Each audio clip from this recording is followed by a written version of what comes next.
Okay, so if I want A10, it's going to be A1 times R to the n minus 1, so that's going to be to the 9. And you put that in your calculator, and you should get negative 19683. Remember to put negative numbers in parentheses, because if that had been a positive, an even exponent, it would have been a positive number, not a negative, okay?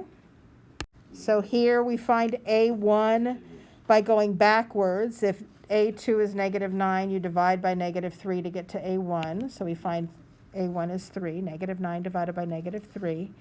And then we put it in the formula, and we find A11, which should be 177147.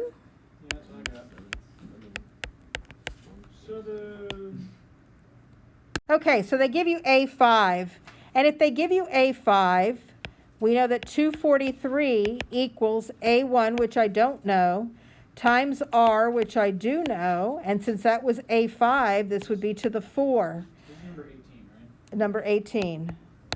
So 243 divided by 81, because negative 3 to the 4 is 81, should be what A1 is, which is, I think, a 3.